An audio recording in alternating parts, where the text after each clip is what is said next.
Hola, hola, muy buenas tardes, queridos hermanos. El día de hoy vamos a hablar de la resurrección. Vamos a hablar de esta promesa tan maravillosa que Yeshua nos hizo.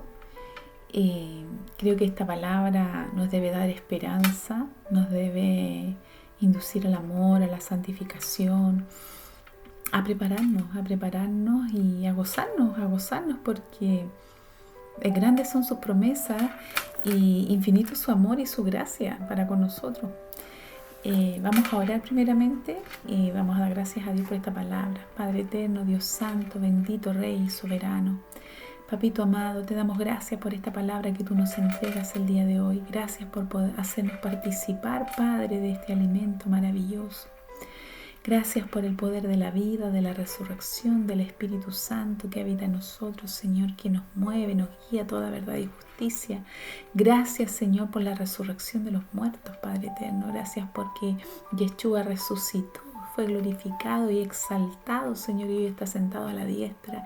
Y por cuanto Él venció, nosotros también vencemos, Señor, y heredamos tus promesas, tus maravillas. Gracias, Padre bendito, por tanto amor y gracia que tú has derramado. Gracias por la esperanza, Padre bendito, que tú pones en nuestro corazón, que esta palabra quede sellada, Señor, en nuestros corazones, que son parte de tus promesas, Padre, para tus hijos, para tu pueblo, para tus elegidos. Gracias, papito amado, gracias, bendito Rey, gracias, Señor. Abre nuestro entendimiento para que esta palabra, Señor, la recibamos con revelación, con discernimiento, con entendimiento, para que podamos gozarnos plenamente delante de tu presencia, Padre, porque grandes son tus obras y eternas tus maravillas, Señor, por siempre. Gracias, papito, gracias en el nombre de Yeshua HaMashiach. Gracias por el Espíritu Santo, gracias, Señor, por todo lo que estás haciendo y lo que vas a hacer y lo que se ha de manifestar en nosotros, tus hijos, en el tiempo postrero, Padre. Gracias en el nombre del Padre, del Hijo y del Espíritu Santo. Amén. Bueno, vamos entonces a leer, vamos a hablar de la resurrección y aquí vamos a leer un párrafo en Lucas capítulo 20 del 27 al 40, ¿ya? Aquí vamos a hablar cómo Yeshua habla de la resurrección y cómo se refiere propiamente tal a la resurrección. ¿Qué entendemos por resurrección? Primero que todo, levantarse de los muertos, morir y resucitar, o sea, levantarse de los muertos.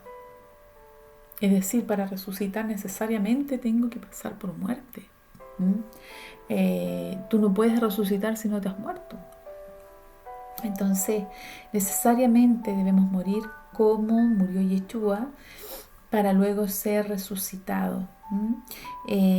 Aquí dice, lo vamos a leer ya del 27 en adelante. Dijimos que era Lucas capítulo 20, versos 27 a 40. Lo puedes buscar si deseas. Entonces dice, llegando entonces algunos de los saduceos era una secta, ya era como una doctrina, una religión, una denominación, como le llaman ahora, en ese entonces, ya, y dice, entonces llegando algunos de los saduceos, los cuales niegan haber resurrección, ellos no creían en la resurrección, le preguntaron, diciendo, ¿para qué le preguntaron? Si ellos no creían, obviamente, para burlarse, para pillarlo, porque se tenían su tema, su ego. Tú sabes, ustedes saben cómo es el tema. Cuando alguien sabe, cree que se la sabe todo. Dice, llegando entonces algunos de los saduceos, los cuales niegan haber resurrección, le preguntaron diciendo, Maestro, Moisés nos escribió, si el hermano de alguno muriere teniendo mujer, y no dejaré hijos que su hermano se case con ella y levante descendencia a su hermano. Y ellos estaban bien en eso, porque ese era un mandamiento de parte de Dios. Hubo pues 7 hermanos, y el primero tomó esposa, y murió y sin hijo. Y la tomó el segundo hijo, ya, el otro hermano, el cual también murió sin hijo. Y la tomó el tercero, y así los 7 hermanos murieron sin dejar descendencia. Finalmente murió también la mujer. Le están dando un ejemplo al Señor. ¿Qué pasa en ese caso? Y le dice, y esta es la pregunta, en la resurrección, pues, ¿de cuál de ellos será mujer? ya que los 7 la tuvieron por mujer. A ver, veamos. ¿Por qué preguntan esto si no creen en la resurrección? Si yo no creo en la resurrección, ¿por qué le voy a preguntar al maestro, ¿de quién va a ser mujer? Es como para reírme, para burlarme, porque yo no creo en la resurrección. Es como quererte ver la cara, o sea, querer decirte, reírme de tu respuesta, a ver qué me va a responder, pillarte y reírme. Ahora, no era una persona, dice que llegaron los saduceos, lo que llegaron. Entonces se refiere que era plural, ya eran varios. Por lo tanto, venían claramente con una mala intención. Y hacen esta pregunta, bien extraña la pregunta, pero como Yeshua era Dios encarnado, claramente leía sus mentes. Y él en su infinito amor, gracia y sabiduría, porque su paciencia y su amor, les contestó y les dijo.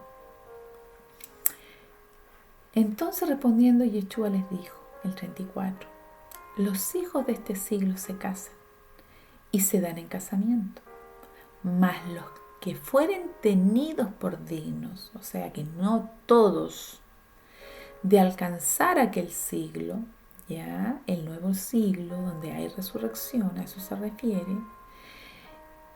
Lo vamos a leer de nuevo. Entonces respondiendo Yeshua les dijo, los hijos de este siglo se casan y se dan en casamiento, mas los que fueren tenidos por dignos de alcanzar aquel siglo y la resurrección de entre los muertos, ni se casan ni se dan en casamiento. ¿Ok? Sigamos, 36. Porque no pueden ya más morir, pues son iguales a los ángeles, iguales a los ángeles, y son hijos de Dios, al ser hijos de la resurrección. ¡Wow! Tremenda palabra, tremenda palabra. Dice, pero en cuanto a los muertos, han de resucitar, pero en cuanto a que los muertos han de resucitar, ahí sí, aún Moisés lo enseñó en el pasaje de la zarza, cuando llama al Señor Dios de Abraham, Dios de Isaac y Dios de Jacob. Claro, cuando Él se le aparece, dice, yo soy el que soy. Yo soy el Dios de Abraham, el Dios de Isaac y el Dios de Jacob. Porque Moisés pregunta, ¿quién eres? ¿Quién eres? Le pregunta. ¿Cómo te llamas? Yo soy el que soy. Dios de Abraham, Dios de Isaac y Dios de Jacob. Así le dice. Entonces le dice en el 38, porque Dios no es Dios de muertos, sino de vivos, pues para Él todos viven. En el fondo lo que Yeshua le estaba diciendo, Dios mismo, Jehová, nuestro Padre, se presentó de esta manera en la zarza ardiendo, diciéndole a Moisés, yo soy el Padre de Abraham, de Isaac y de Jacob. ¿Y cómo podía hacer esto si Abraham ya había muerto más de, 1000 años antes de Moisés? Entonces, no le dijo, yo fui padre de Abraham, no, yo fui Dios de Abraham, de Isaac y de... No, yo soy Dios, Dios de Abraham, Dios de Isaac y Dios de Jacob. Le estaba hablando de gente viva, no de gente muerta. Entonces dice, porque Dios es Dios de muertos, sino de vivos, pues para Él todos viven, o sea, que ellos viven. Esta carne muere, este cuerpo muere, todos viven, dicen, para Dios. O sea, que todos los que han ido muriendo en el Señor viven. Muere la carne, muere el cuerpo, pero la persona está viva. La persona está viva, su espíritu, su alma vive, ¿ya?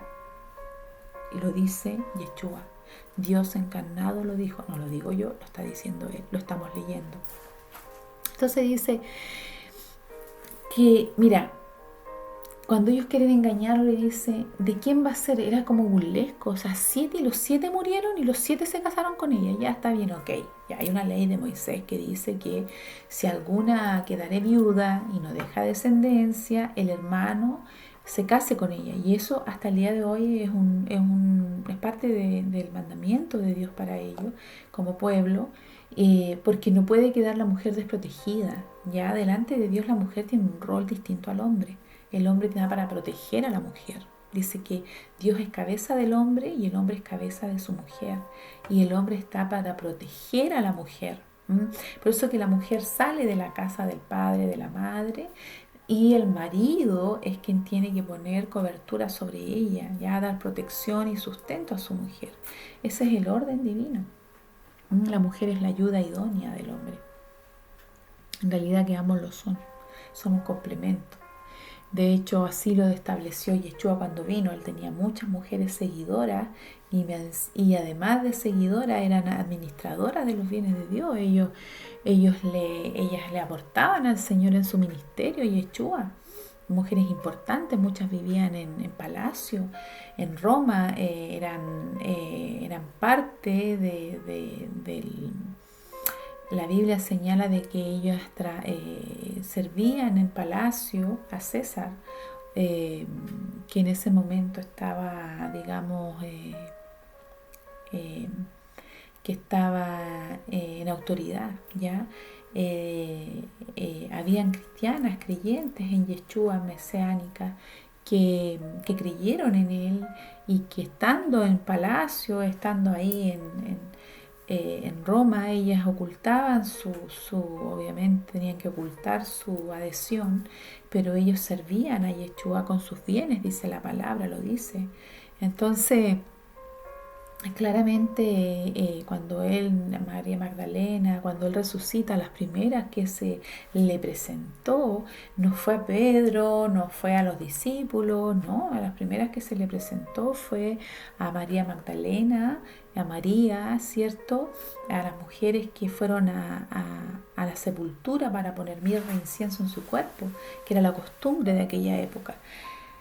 Entonces, claramente, para Dios, la mujer tenemos un papel preponderante y somos yugo para el hombre, ayuda idónea, significa que somos complementos, somos a la par, pero tenemos roles distintos y ninguno es menor ni mayor que el otro, o sea, lo tuyo es tan importante como lo mío. Está bien, ellos están para proteger y sustentar, pero nosotros también tenemos nuestro rol que no es menor, que para ellos también es importante. Si nosotros no estuviéramos, ¿qué harían ellos? Tampoco. Entonces, fuimos hechos para hacer un complemento. Dice que de los dos, dice que los dos somos unos en él. Somos uno. En un matrimonio somos uno solo, ya ante los ojos de Dios.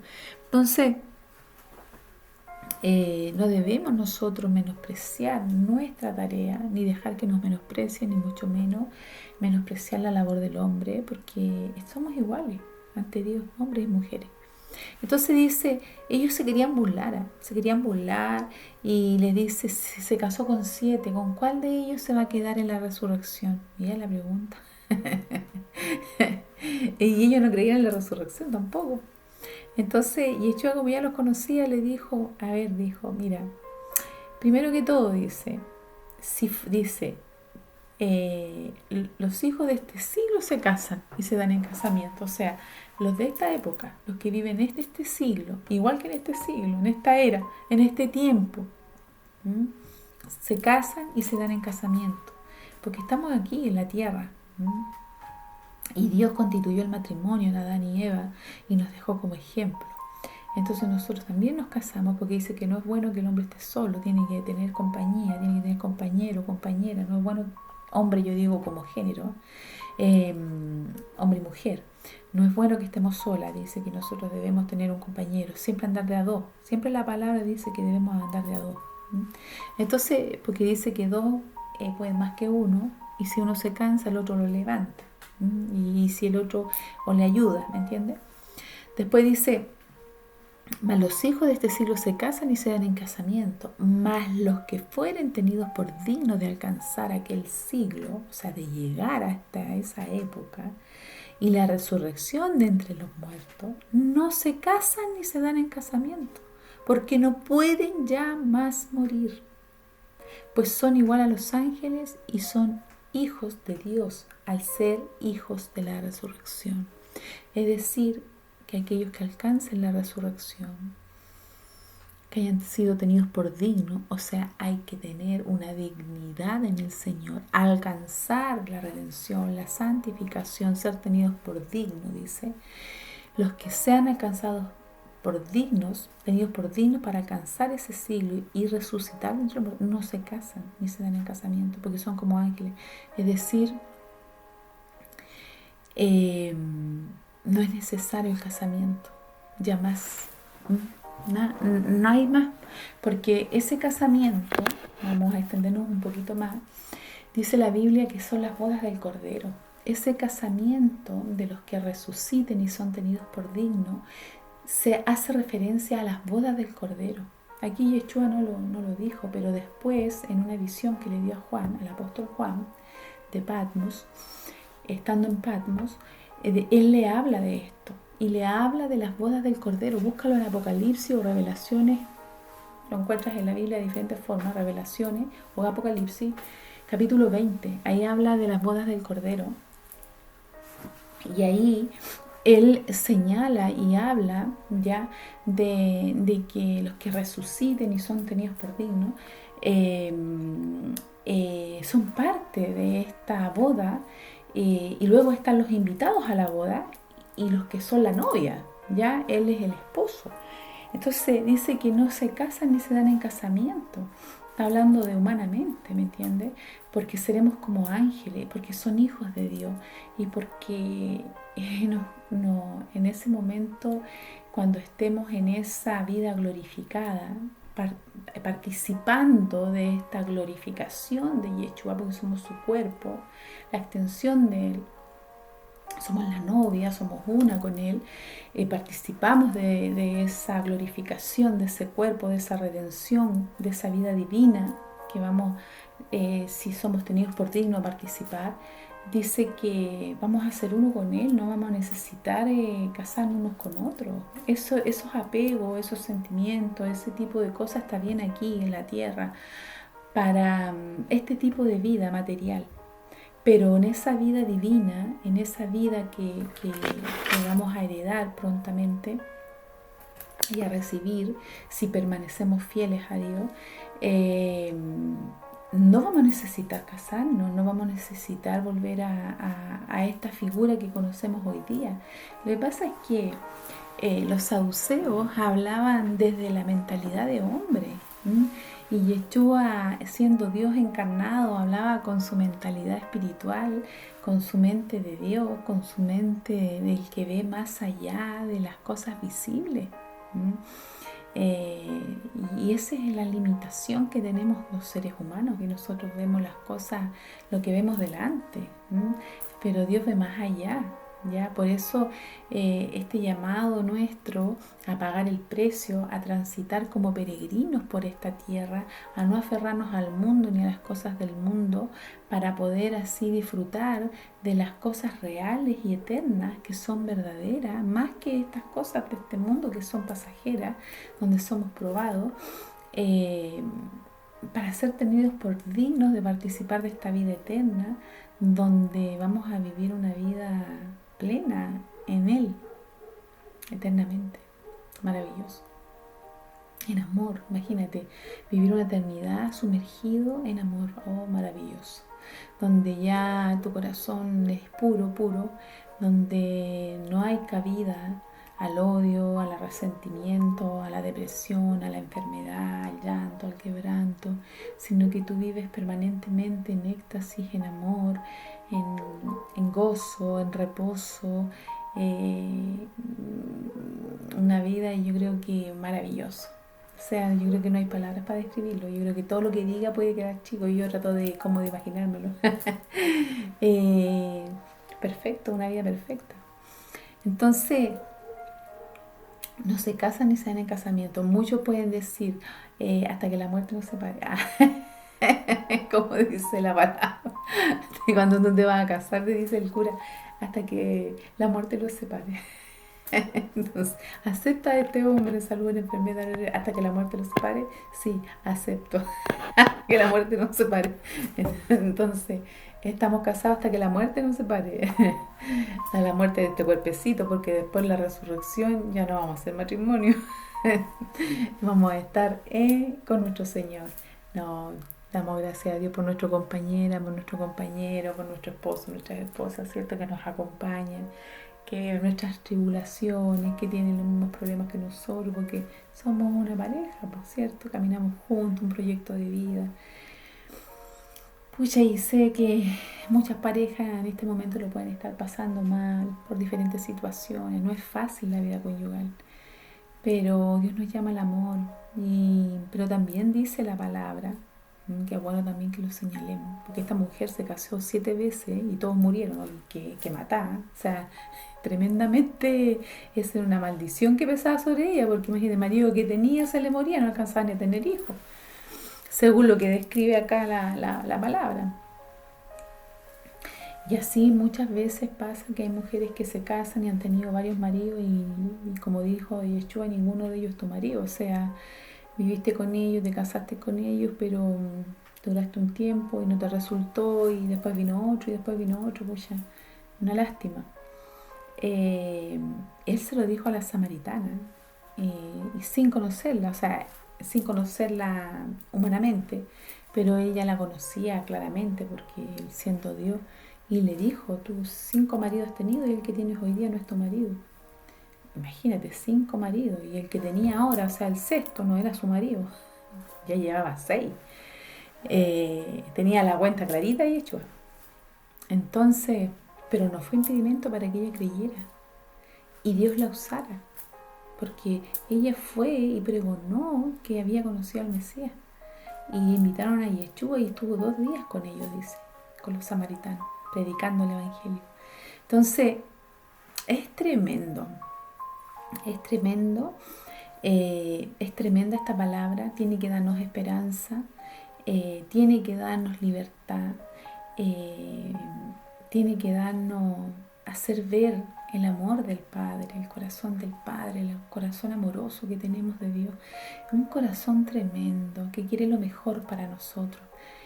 Eh, y el vivir en amor, en santificación, el pagar el precio, es un tema de amor, pues, netamente de amor. Si al final todo es amor, porque nosotros si andamos en amor, si nos santificamos, si no damos cabida al rencor, a la rabia, bueno, vamos a vivir situaciones difíciles, las vivimos y todo, pero aprendemos a soltar, a entregarlo al Señor, a sufrir en el momento y a entregar nuestra carga. Dios nos restaura, nos sana, nos levanta nuevamente. Somos ejercitados ya para santificación, porque estamos siendo perfeccionados para alcanzar esa gloria eterna, esa resurrección gloriosa, esa vida donde no se casan ni se dan en casamiento, sino solamente con el Padre, ¿me entiendes? Una vida eterna en Él, como hijos de Dios, como ángeles, dice, imagínate, como ángeles.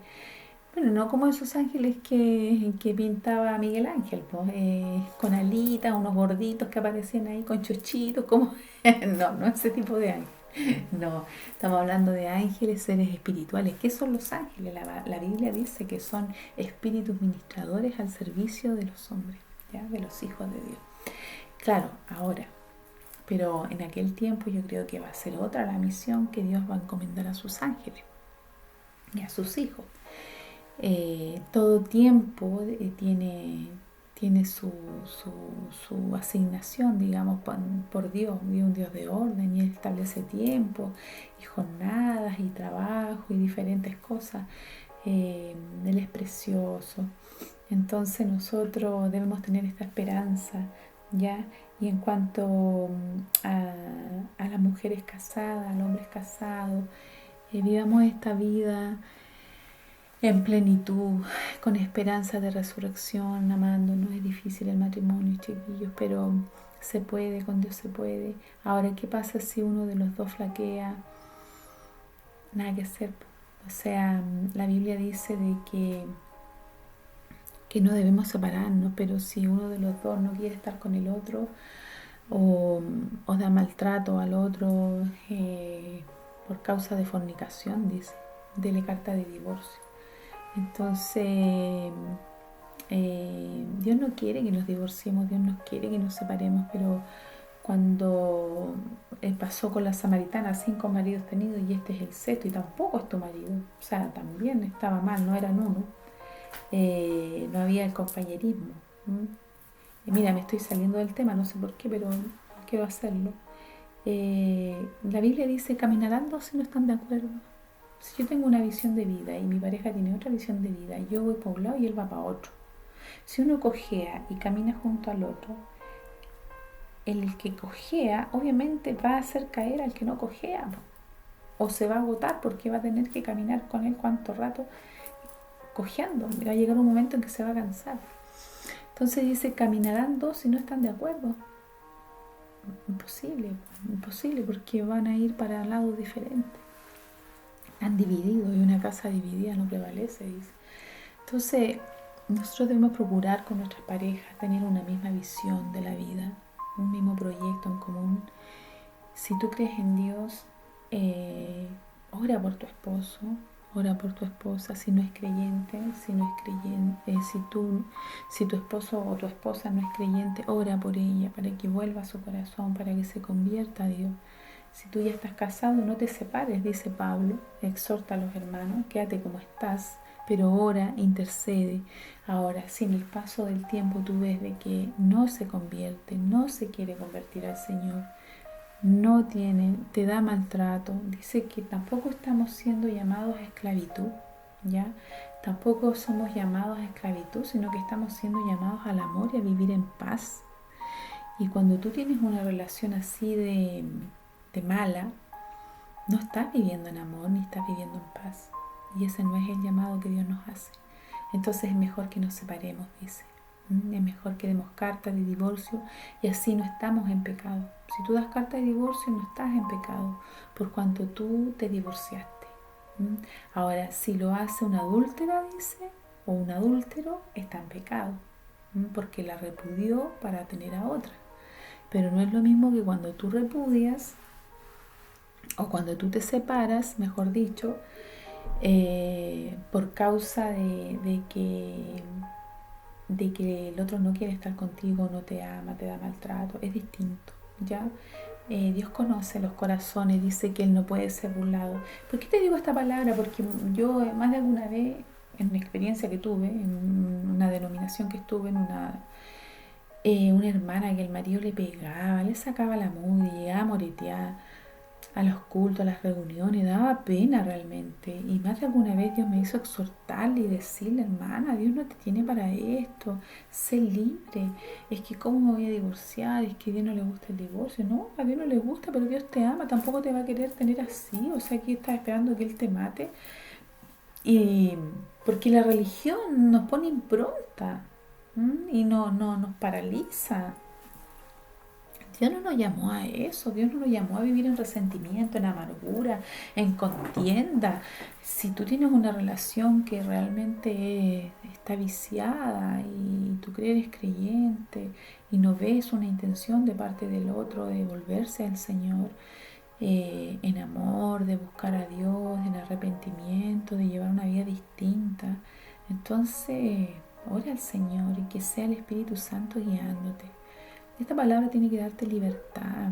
Imagínate esta samaritana que era muy religiosa, porque ella le dijo, cuando venga el Cristo, cuando venga el Mesías, no va a declarar todas estas cosas. Ella tenía clarita la película, pero ya había tenido 5 maridos, y el que tenía ahora no era su marido. O sea, ¿qué pasó? No sabemos, no dice detalles, pero claramente no, ella había tenido una vida licenciosa. No la estoy juzgando por nada, ni se me ocurriría. Es más, me parecía que 7 maridos tenidos era, o sea, esto que dijeron los saduceos de una mujer que tuvo 7 maridos y todos murieron, me parecía como súper raro. Yo he sabido, sí, conozco casos de mujeres que han tenido 3 maridos, 3 parejas, porque no les ha resultado. Pero así como 7 parejas, es como más difícil en esta época. Y yo creo que ya como a la tercera como que uno se da por rendida. Con guía no, en realidad esto no es lo mío. Pero bueno, la Biblia enseña, nos enseña y nos pone estos ejemplos difíciles, pero es para que nosotros entendamos, para que nos demos cuenta cuán bueno es Dios, cuánto nos ama, que para Él no hay nada imposible. Es maravilloso tener esa libertad. Bueno, querida hermana, espero que esta palabra te haya servido. A mí me edifica mucho, me goza, me hace gozarme porque Él es tan lindo y me hace dar más gracias, sentirme más agradecida. Bendiciones, queridos hermanos, y estamos en contacto, si Dios lo quiere, en el próximo video.